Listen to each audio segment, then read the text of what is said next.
Assalamualaikum dan salam sejahtera. Anda bersama saya Munawar Azmi dalam Memo Alam. Seperti biasa, untuk minggu ini kami telah sediakan 3 segmen yang pastinya menarik untuk tontonan anda. Kita saksikan paparannya.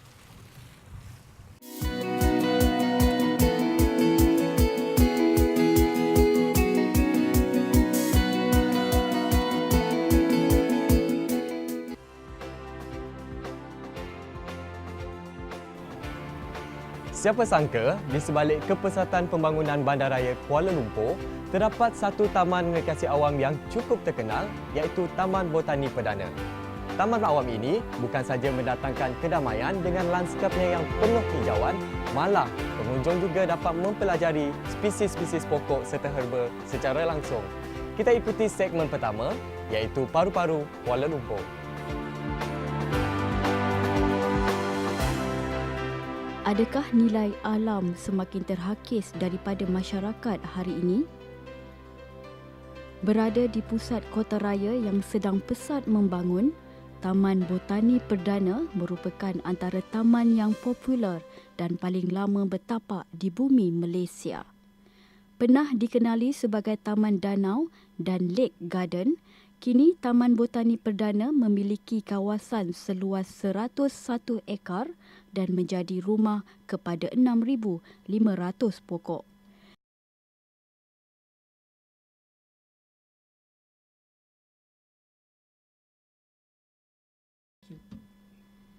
Sejarah taman ini bermula pada tahun 1888 apabila ia dibuka oleh Setiausaha Negeri Selangor ketika itu, A.R. Veni. Kisah sejarahnya yang panjang menjadikan taman ini memiliki keunikan tersendiri.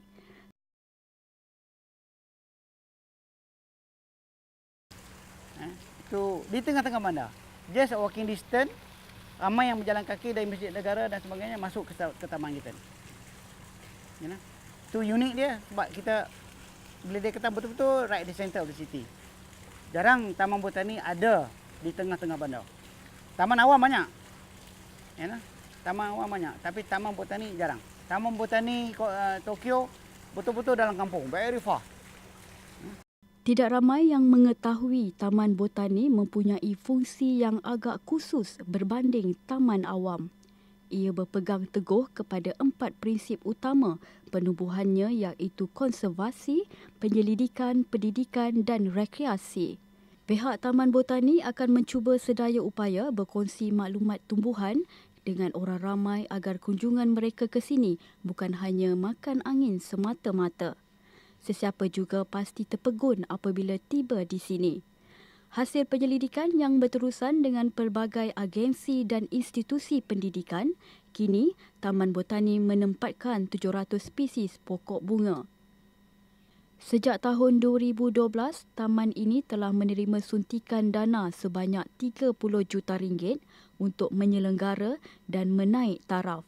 Walaupun wang, tenaga dan masa terpaksa dikorbankan demi kepentingan alam semula jadi, jenama Taman Botani Perdana sudah pun mendapat tempat di hati pelancong tempatan dan luar negara.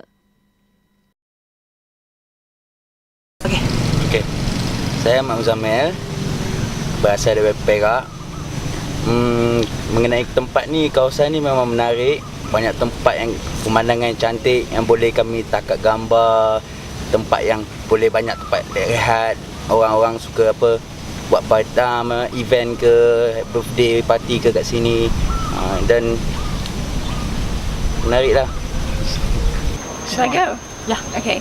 Hello, I'm Rosie Smith. I'm from England, and we're really enjoying wandering around the park today. It's a very nice break from the city life, and we like that the nature is still being preserved. So yeah, we're really enjoying it, and it's a beautiful day. We're just going to go and find the deer park now. Yeah, it's lovely. It's very peaceful. It's got good amenities, and having been here first thing in the morning and seeing it being very popular with people out exercising, I know it's used by the locals as well. So thumbs up. Okay. My name is Dilek Göç. I'm from Turkey. We're visiting from Mauritius, and we've been some temples and other places, but this botanical garden is something else. Actually, it takes you out from the busy city life and make you feel really relaxed and calm. And it's lovely landscaping. It's beautiful actually. It's good to be here. Kepelbagaian tumbuhan yang dijaga dengan rapi turut memberikan manfaat kepada haiwan. Apabila bangunan pencakar langit rancak dibina, spesies fauna melarikan diri dan menjadikan perlindungan di Taman Botani ini.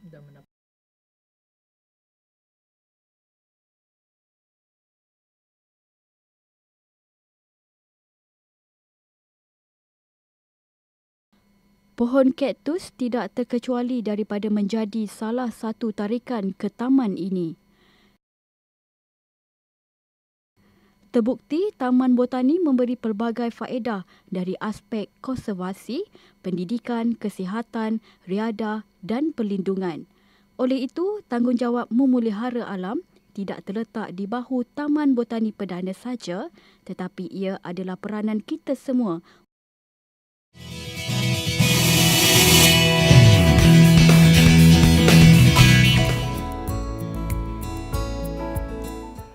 Herbarium merupakan antara yang menjadi tunjang di Taman Botani Perdana kerana di sini dilakukan pelbagai kerja-kerja penyelidikan dan konservasi terhadap lebih 6,000 batang pokok.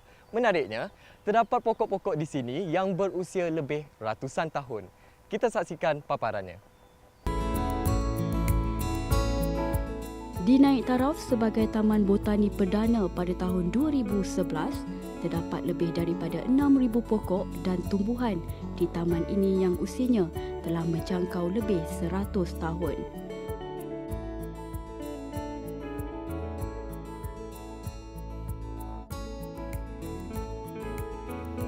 Pokok Brazilian yang berasal dari Amerika Selatan merupakan antara pokok yang paling berharga di taman ini. Ia adalah antara pokok terbesar di hutan hujan Amazon dan hayatnya mampu mencecah sehingga 1,000 tahun. Pokok ini akan berbuah selepas 30 tahun ditanam, menjadi tanaman komersial di Brazil dan telah mengeluarkan lebih daripada 105,000 tan metrik Brazil nut sejak 50 tahun lalu. Herbarium adalah satu tempat yang mana kita mengumpulkan semua tumbuhan sama ada di taman ini sendiri ataupun di lapangan untuk kita awet dia sehingga kering dan dia simpan sebagai rekod. Kalau pokok tu hilang atau mati, kita ada rekod di mana terdapatnya pokok tu di taman ataupun di lapangan. Pentingnya herbarium di tiap-tiap taman botani adalah dia di situlah puncanya, nadinya, segala-galanya. Bermaksud segala rekod dan nama tumbuhan yang ada disimpan di situ dan juga rekod-rekod di mana dia terjumpa pun ada di situ.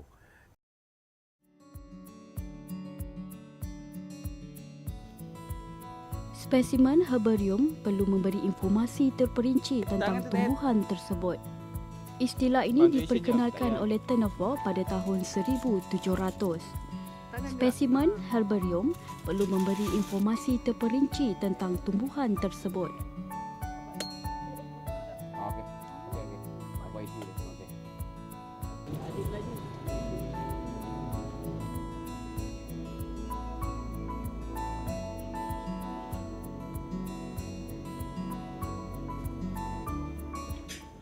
Selepas kita kumpul, kita akan awet dia mengikut prosedur-prosedur tertentu. Dia merangkumi berbagai jenis kaedah. Satu daripadanya itu kita panggil dia spesimen carpological, yang mana buah-buahan yang besar-besar kita akan kering dan kita kumpulkan setempat, dan ada juga spesimen awet kering dan awet basah. Awet basah bermaksud kita simpan sama ada buah ataupun bunganya di dalam spirit dan kita label mengikut induk dia dalam spesimen kering. Pada masa dahulu, herbarium biasanya merujuk kepada koleksi tumbuhan seseorang pengumpul. Kini, ia menjadi koleksi penting dalam sesebuah taman botani. Koleksi ini tentunya akan menjadi bahan rujukan penting kepada para pengunjung taman dan penyelidik.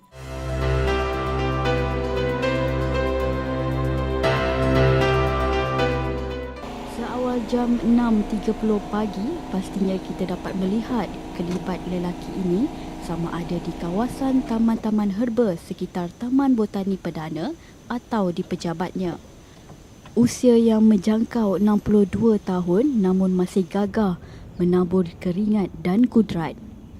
Zakaria bin Mat, pengurus Taman Botani Perdana yang dahulunya dikenali dengan nama Tasik Perdana, memulakan tugasnya dengan menyemak surat-surat penting dan ada kalanya melayari dunia cyber untuk mencari maklumat dan perkembangan terkini berkaitan dengan tumbuh-tumbuhan. Sebelum memulakan tugasnya di luar pejabat, telah menjadi rutin harian berbincang dan mengarahkan pegawai-pegawainya melaksanakan tugasan penting yang perlu diselesaikan. Cinta dan minatnya kepada tumbuh-tumbuhan bagaikan irama dan lagu. Kepakaran dan kajiannya yang mendalam berkaitan jenis-jenis tumbuhan, terutamanya tumbuhan herba, amat mengagumkan dan tidak hairanlah DBKL telah melantik beliau sebagai orang yang penting menerajui taman ini. Pertama sekali kita dapat menikmati keadaan taman di waktu pagi. Biasanya banyak pokok-pokok yang berharum, kita dapat bau, dan juga wildlife unggas yang kecil, serangga yang kecil biasanya di pagi tu dia aktif. Jadi kita dapat tengok. Yang penting sekali saya dapat lihat bagaimana pekerja-pekerja membuat kerja-kerja pembersihan sehingga lebih kurang pukul 7.30 pukul 8 begitu. Cuma masa bekerja kurang peluang sehinggalah saya bersara. Diambil khas oleh DBKL untuk menjaga dan membentuk taman botani ni. Ya. Tu yang minat tu datang tu. Taman botani biasanya ada 4 fungsi utama. Okay. Yang paling penting sekali adalah konservasi. Biasanya kita akan cari spesies-spesies yang unik yang kita nak buat koleksi di sini, tetapi mungkin kesesuaian tempat tu tidak seperti tempat asal. Kita pergi in situ dan ex situ. In situ means pokok tu di tempat asal, kita nak conserve di ex situ, maksudnya di luar tempat asal. So kita perlukan sedikit penyelidikan untuk mencari kesesuaian. Taman yang berkeluasan lebih daripada 100 hektar ini merupakan taman yang tertua di Kuala Lumpur. Unik di sini dia suka kabur merata. Sekian saja memo alam untuk minggu ini. Semoga dengan paparan itu tadi dapat memberikan informasi-informasi yang berguna buat kita semua. Terima kasih kerana menonton. Jumpa lagi minggu hadapan. Assalamualaikum.